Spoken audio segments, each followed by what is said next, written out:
Olá, queridos, tudo bom? Infelizmente, nós estamos nesse isolamento social. Eu espero que vocês estejam se cuidando, estejam em casa, estejam usando álcool em gel. Infelizmente, né, nós como professores estamos com saudade da escola, saudade dos alunos. Eu imagino que vocês estejam também com saudade da escola, dos colegas, dos professores. Mas, infelizmente, nós estamos passando por essa fase, vai passar.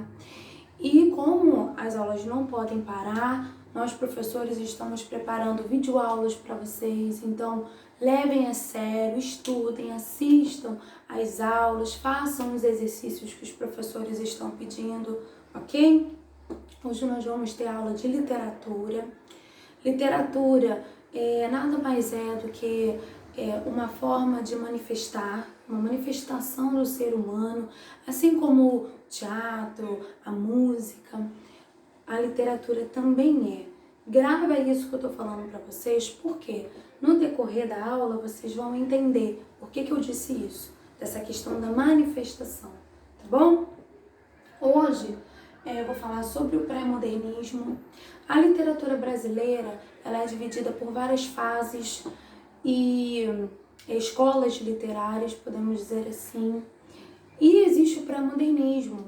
O pré-modernismo, melhor dizendo, ele começou no começo do século XX e terminou na Semana de Arte Moderna, em 1922, que foi quando se iniciou o modernismo, entendeu? E o que acontece? O pré-modernismo ele não é considerado por estudiosos uma fase literária, uma escola literária. Ele não é considerado uma escola literária por quê? Porque as suas obras elas são construídas com características muito distintas, entendeu? Ela une correntes de outras literaturas, de outras fases, e por isso ela não é considerada uma escola literária. Ela é considerada o quê? Ela é considerada um momento de transição. Se finaliza o simbolismo e aí é como se fosse uma preparação para a chegada do modernismo, né? E aí o que acontece? A literatura brasileira ela vai se modificando de acordo com a sociedade. E dentro do pré-modernismo estavam acontecendo várias questões dentro do país. No contexto histórico, teve a greve dos operários, a revolta das chibatas, a revolta da vacina e outros conflitos também. Não vou entrar nessa questão, mas eu quero que você entenda o quê? Que no país estavam acontecendo muitas coisas. E aonde que a literatura entra? Eu não falei para vocês que a literatura é uma forma de se manifestar? É uma manifestação do ser humano? Exatamente, tem tudo a ver. Por quê? Porque os escritores, eles tomaram uma postura diferente nesse momento. Eles deixaram de lado aquela forma romântica de escrever, de criar as suas obras, para quê? Para denunciar o que estava acontecendo dentro da sociedade, para denunciar a pobreza, o nível social, a diferença, né? As pessoas muito pobres, pessoas muito ricas, o desemprego, tudo isso estava acontecendo, só que antes a literatura não mostrava.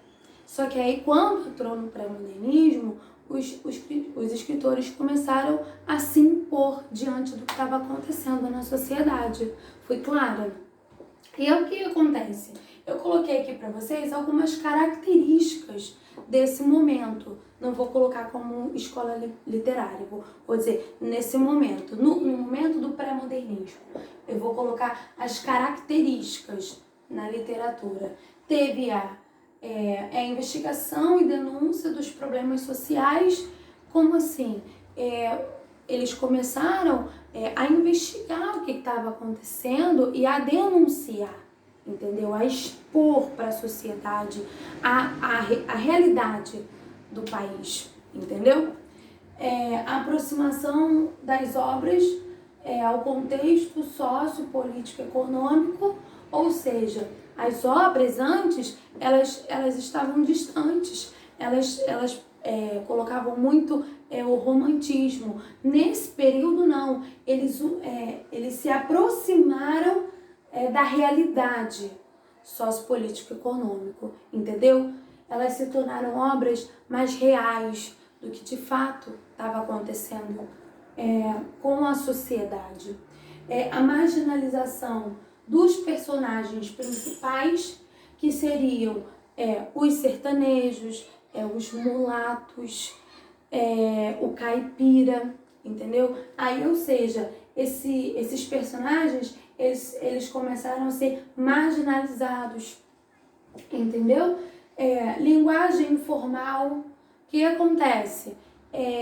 Antes eles usavam uma linguagem formal do arcadismo, e aí depois que eles entraram no pré-modernismo, eles começaram a usar uma linguagem informal, e aí colidiu com o arcadismo, entendeu? Com as características. O regionalismo, o que acontece? O nosso país é muito rico na cultura, não é verdade? As regiões têm sotaques diferentes, não é verdade? E aí, nesse período, abriu portas para que pudesse expor, né, a rica cultura que nós temos. E aí eles começaram a valorizar a rica cultura que nós temos. E o naturalismo, que eles começaram a descrever, né, o ser humano, as paisagens. Então, assim, eu coloquei aqui para vocês as características do modernismo, entendeu? Estudem, por favor, a matéria não acabou, eu apenas falei um pouco, eu comecei, nós ainda vamos falar dos autores, entendeu? Então, assim, vou passar uma atividade para vocês, assistam a aula, tá bom? Se cuidem. Tchauzinho, até a próxima.